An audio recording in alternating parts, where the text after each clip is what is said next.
안녕. 자, 오늘은 봉황수라고 하는 조지훈의 작품을 한번 해보도록 하겠습니다. 자, 우선 제목부터 한번 살펴볼 건데요. 여러분, 제목은 봉황의 슬픔이라는 뜻이에요. 혹은 봉황의 근심이라고 생각해 주셔도 되거든요. 그러면 여기서 봉황은 우리가 이제 작품에서 정리하기도 하겠지만, 봉황은 누구를 나타내고 있는 말이냐면 우리 민족을 상징하고 있는 단어입니다. 혹은 우리나라라고 보셔도 돼요. 그래서 우리나라의 혹은 우리 민족이 갖고 있는 슬픔이라고 해석해 주시면 되죠. 그러면 자, 이 작품은 우리가 이제 국권이 이제 침탈을 빼앗기고 나서 일제강점기 때 조지훈이라는 작가가 쓴 작품이라고 생각해 주시면 돼요. 그래서 이 망국, 나라를 잃어버린 상황에 대해서 어떤 정서를 가지고 있는가, 그리고 어떤 표현법을 썼는지를 정리 한번 해볼 거고요. 근데 그걸 이제 쉽게 쓰여진 시라고 하는 작품과 비교를 해주면 여러분 내신 대비하면서도 조금 우리가 정리할 수 있을 것 같아요. 자, 선생님이 그 봉황새가 어떻게 생겼는지를 이제 한번 그려봤거든요. 그래서 예전에 이제 상상에서만 이제 존재하는 새예요. 그래서 이 새는 대부분 길한 일을 알려주는 새라고 해가지고 임금님을 상징하거나 임금님의 옷에 이렇게 수가 놓아져 있는 경우들이 많이 있어요. 그래서 이 봉황은 대부분 이제 왕족들을 좀 나타낼 때 쓰는 표현이어서 우리는 이제 이 작품에서는 좀 뭔가 고귀한 우리나라의 어떤 민족 혹은 우리나라를 상징하고 있는 새다라고 약간 근엄한 새잖아요. 그죠? 좀 잘 그렸죠, 여러분? 자, 그래서 이 새에 대해서 한번 정리 한번 해보도록 할게요. 여러분, 이 작품은 지금 연구분이 없어요. 그쵸? 행이나 연구분이 없는 작품이다 보니까 그래서 이 작품은 산문시에 해당하는 내용이고 작품이고, 산문시는 이렇게 작품을 읽으면서 나타나는 정서 태도가 있으니까 그 내용들을 우리 정리 한번 해보도록 할게요. 벌레 먹은 두리기둥, 빛낡은 단청, 풍경 소리가 날아간 추녀 끝. 그러면 여러분, 기둥이 벌레가 다 먹어서 지금 뭔가 황폐해진 모습을 가지고 있고, 빛낡은 단청이니까 단청에 5가지 색깔들을 예쁘게 칠해줘야 되는데 뭔가 빛바랬다라고 했으니까 이제 다 뭔가 없어져 가거나 소실되고 있는 이미지를 만들어내고 있고, 풍경을 여러분 우리 이렇게 집이 이렇게 있으면 기와가 이렇게 있잖아요. 그러면 거기 아래에다가 이렇게 종을 이렇게 매달아 놓는데 그 풍경도 날아가 버렸다라고 했으니까 지금 집의 모습들이 이게 제대로 되지 않은 상황이구나. 그러면 지금 선생님이 동그라미 표시할 건데요. 두리기둥, 단청, 그리고 추녀. 지금 이것들은 모두 다 황폐해진 궁궐을 상징을 해요.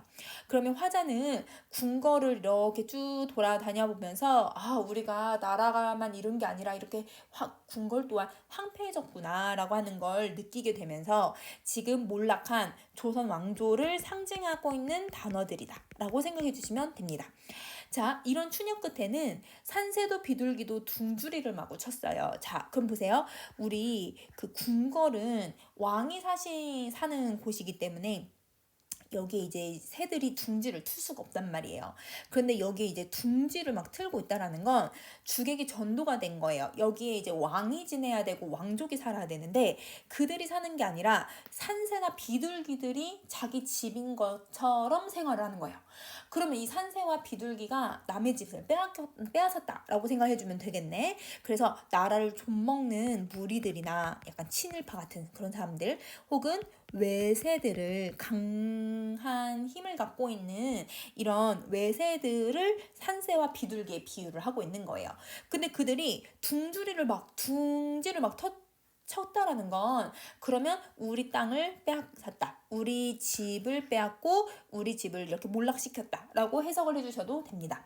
자, 그러면 큰 나라를 섬기다가 그러면 우리는 계속 우리 주체적으로 살았던 게 아니라, 여러분 역사를 배워서 알겠지만 우리가 이렇게 이제 조선 말에 혼란스러웠던 시기에 열강들의 힘을 빌어서 이제 이런 정치를 좀 했잖아요. 그래서 러시아도 있었고, 그 다음에 뭐 프랑스도 들어왔었고, 우리나라를 이제 침략한 뭐 이제 일본도 있었고, 그 다음에 중국도 있었고, 그래서 다른 나라들만 섬겼었던 거예요. 그래서 그 우리나라가 가지고 있었던 사대주의에 대해서 이야기를 하는 거예요. 큰 나라만 섬기려고 했었던 것.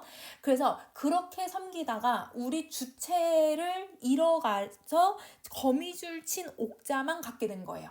그래서 왕조의 몰락과 패망을 상징하고 있습니다.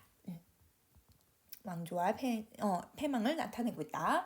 자, 그래서 그 거무줄 친 옥자에는 여의주를 희롱하는 쌍용 대신에 2마리의 봉황새가 틀어 올려져 있었다는 거예요. 그러면 자, 여러분 우리가 이제 화자가 궁궐을 보고 있잖아요. 거기에 이제 임금님이 이렇게 앉는 옥자가 딱 이렇게 있는데 그 옥자에는 용이 있는 게 아니고 그리고 또 여의주를 희롱하는 용이 아니라 봉황새를 올렸다고 했죠. 그러면 이 쌍용은 중국을 얘기하고 있는 거고 중국 황제. 그러면 봉황새가 아까 여러분 우리나라의 왕들이 이걸 상징한다고 했잖아요. 그래서 우리 왕조를 상징하고 우리 민족을 상징하는 거예요. 그러면 자, 우리는 사대주의 때문에 그 다른 열강들의 힘만 쫓다 보니까 이런 거미줄 친 옥자, 즉 이 왕조가 패망을 하게 되었고 그 패망한 위에는 결국 우리나라의 민족의 모습들만 남아있었다. 힘들어하는 모습만 남아있었다라고 하는 걸 보여주고 있습니다. 자, 어느 땐들 봉황이 우렸으라마는 자, 아까 봉황은 우리 민족을 상징한다고 했죠, 여러분? 그래서 우리 민족이 한 번도 활짝 웃어보거나 피어본 적이 없었다는 거예요. 왜? 계속 이런 열강들에게 역사적으로 여러분 침략을 받고 역사적으로 고통을 겪어왔으니까 그래서 푸르른 하늘 미 추석을 밟고 가는 나의 그림자 그래서 쓸쓸함을 계속 만들어내는 거죠. 그래서 화자의 그런 이 현실 역사적 현실에 대한 쓸쓸함을 그림자로 표현하고 있다라고 생각해 주시면 돼요. 자, 폐옥 소리도 없었다. 폐옥은 여러분 우리 대부분 곧 이제 옛날 사극 같은 데 보면 이렇게 신하들이 모자 이렇게 쓰고 이렇게 한복 같은 거 이렇게 긴 여러분 이제 한복을 이렇게 입잖아요. 한복을 입고 이렇게 긴 이렇게 신발 딱 신고 여기에 이렇게 두르는 허리띠 혹시 아세요, 여러분?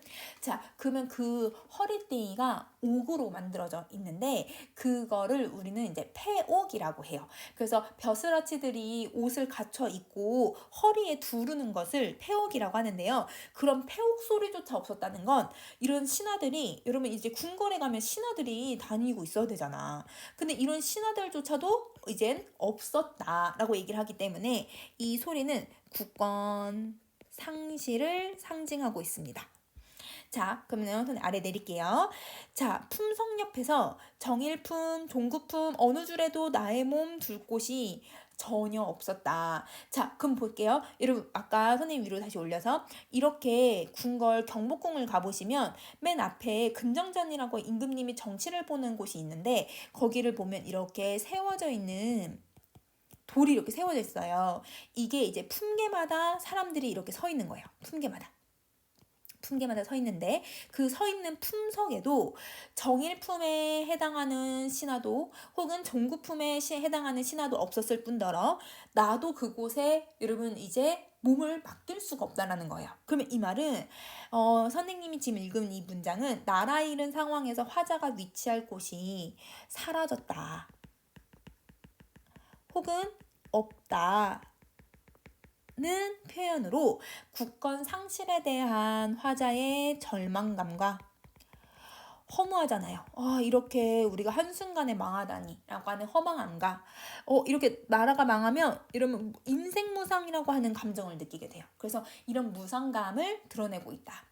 자, 눈물이 속된 줄 모를 양이면 부질 없는 걸 알지만 봉황새가 구천에서 호곡하리라. 그러면 봉황새야 이게 구천을 떠돌면서 호곡 여러분 계속 소리를 지르면서 울고 싶다 울겠다라는 뜻이에요. 그러면 여기서 봉황새는 우리 민족을 상징했잖아요. 그러면 우리 민족은 계속 이 고통스러운 역사적인 비애에 우울음을 울고 있구나 라고 하는 것을 표현을 하고 있습니다. 자, 그래서 이 부분은 눈물을 흘리는 건 부질없지만 그래도 나라 잃은 슬픔에 실컷 울고 싶다라고 하는 표현이고, 그러면 사실은 화자가 울고 싶은데 봉황새가 울고 싶다고 얘기를 한 거잖아요. 그래서 감정이 이입되어 있다라고 생각해 주시면 돼요. 그래서 이 봉황새의 감정이 이입되고 있는 게 이 작품에서는 너무 중요하다라고 생각해 주시면 돼요. 자, 그러면 여러분 정리 다시 한번 해볼게요. 우선은 여러분 제일 먼저 선생님 왼쪽에다가 구역을 두 구역으로 나눴거든요. 우선은 이 궁궐을 구경을 하면서 우리가 이런 상황이다 라고 해서 어떤 나를 둘러싸고 있는 외부 환경에 대해서 얘기를 하고 있잖아요. 그러니까 앞에서는 어떤 경치에 대해서 설명을 하고 있는 거고, 나를 둘러싸고 있는 외부 환경에. 그런데 그 뒤에서는 내가 어디에 몸둘 곳이 없어, 나 너무 허무해, 나 너무 무상하고 절망감이 생겨, 그러면서 나는 눈물이 나 라고 감정을 얘기하고 있으니까 미안해요. 감정을 얘기하고 있어서 뒷부분은 후정에 해당해요. 그래서 이 글은 선경후정이라고 하는 시상 전개 방식으로 작품을 드러내고 있고요. 자, 그 다음에 우리 또 내용 정리 한번 해볼게요.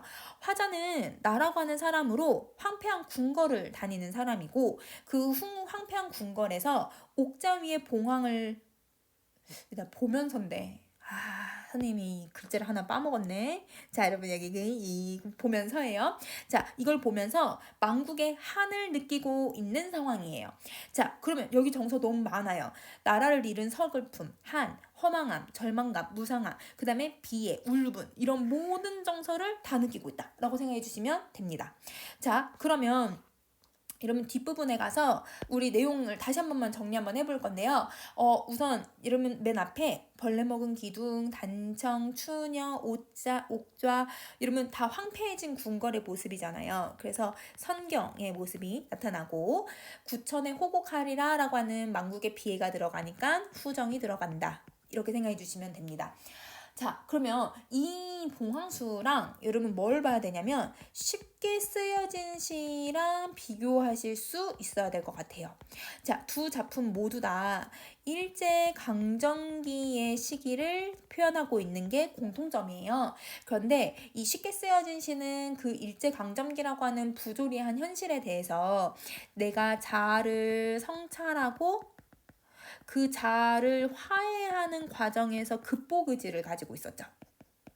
이걸 이겨내겠다라고 다짐을 하고 있는 작품이었고, 이런 봉황수라고 하는 이 작품은 그 망국이 된 현실을 설명하면서 그 현실의 울분을 느끼고 비애를 느끼면서 절망을 느끼고 있는 작품이에요. 그래서 아까도 사대주의를 가지고 있다가 우리는 결국 이렇게 됐다라고 하는 현실을 꼬집고 있는 거잖아요. 그래서 여기에 한 스푼 조금 더 얹다면 현실을 비판하는 모습이 일부 나타나기는 하지만 그래도 전반적으로 약간 이제 절망하고 슬퍼하는 감정이 좀 더 많이 드러나는 작품이다 라고 생각을 해주시면 돼요. 그래서 뭔가 극복 의지라고 하는 부분이 딱히 뭔가 나와 있진 않죠. 그래서 쉽게 쓰여진 시는 등불을 들어서 적극적으로 무언가를 해보려고 하는 어떤 직접적인 행위가 있죠. 이걸 해보려고 하는 행위, 이게 있는데 이러면 이 봉황수에서는 울겠다라고는 하기는 하지만 그게 극복을 하겠다라고 하는 이 행위라고 보기는 좀 어렵다라고 생각해 주시면 됩니다. 자, 그래서 망국에 따른 정서, 화자의 정서 되게 다양하게 나타났죠. 그거랑 그리고 여러분 여기서 감정이입을 사용하고 성경후정을 통해서 여러분 이 일제강점기에 망국을 어떻게 표현하고 있는가라고 하는 부분을 잘 기억해 주시면 될 것 같아요. 자, 그럼 봉황수도 여기까지 할게요. 안녕.